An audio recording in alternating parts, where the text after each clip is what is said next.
the dream of passive income, being able to make money at all hours of the day without having to put in any effort. I'm not talking about starting an online business or signing up for your friend's pyramid scheme. I'm talking straight to the point, money working for you versus you working for money. Passive income. And to quote the legendary Warren Buffett, if you don't learn how to make money while you sleep, you will work until you die. And if you don't want to work until you die, hit the like button for me. Now, to be clear, you are not about to start making yacht money or even enough money to quit your job. It's to show you on a small scale how your money can start making more income and hopefully inspire you to stick with this strategy long term. Number 1, dividend paying stock. Now, when you buy a stock, you are an owner of that company.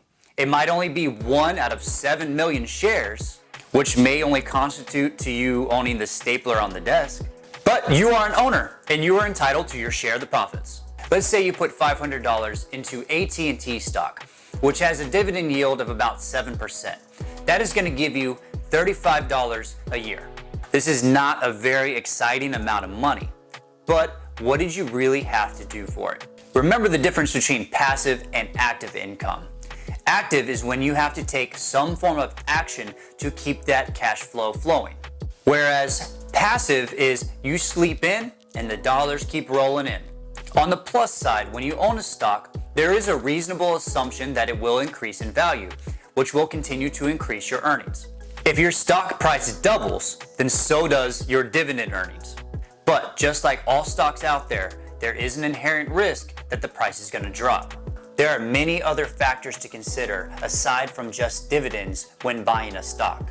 Number 2, REITs, real estate investment trusts. It's a unique way to invest in real estate without actually having to be a landlord. You have public and non-public. Public is listed on the New York Stock Exchange, and non-public is private. The non-public REITs are going to have a higher minimum investment, and many times they're closed off to accredited investors. To be an accredited investor, you need to have a net worth of $1 million minus the equity in your home, or make over $200,000 a year, which this is going to exclude most of the average Joe investors out there.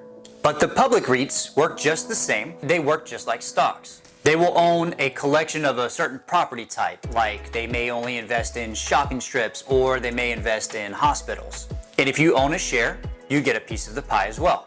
They tend to have an above average dividend yield than stocks. That's because they have to pay out 90% of their profits.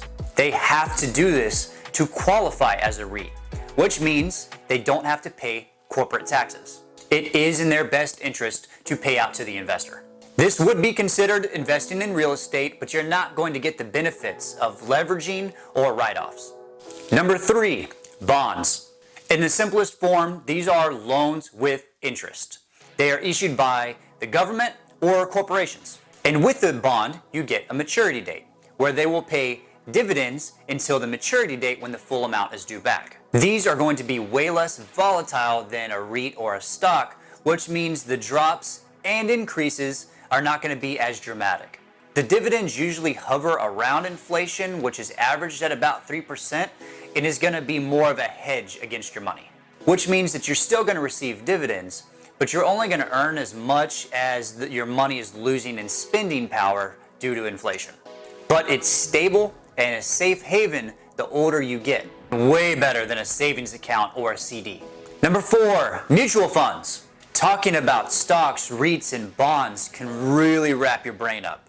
And when you are learning something new, just because you don't get it doesn't mean you are not smart. This is your level of complexity.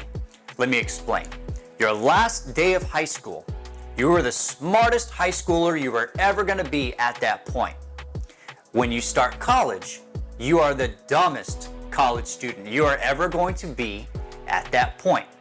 You've just crossed the threshold. The average Joe can have stellar skills that can make him millions of dollars, but that does not make him a professional investor. Investing requires a whole new set of skills. You can find mutual funds that incorporate all 3, stocks, REITs, and bonds. Plus, you will have a manager making all the calls, but that manager needs to get paid too, which he is going to get paid based off of your portfolio, which is not necessarily a bad thing. If he's killing it for you out there, he needs to be compensated. If you want a fund that is going to move slowly away from stocks and more into bonds the older you get, check out target date retirement funds.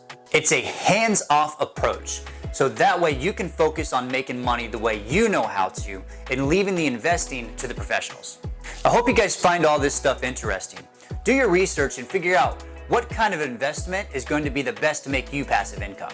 If you have a unique way that you're making passive income, please share them down in the comments. The goal is to keep building investments and keep on earning more dividends and dividends and dividends and dividends to achieve true financial freedom by earning enough dividends that you never have to work again. Thank you guys for watching the video. If you are interested in investing and in different ways that you can work towards financial freedom, please feel free to subscribe to the channel, and I will see you guys next time.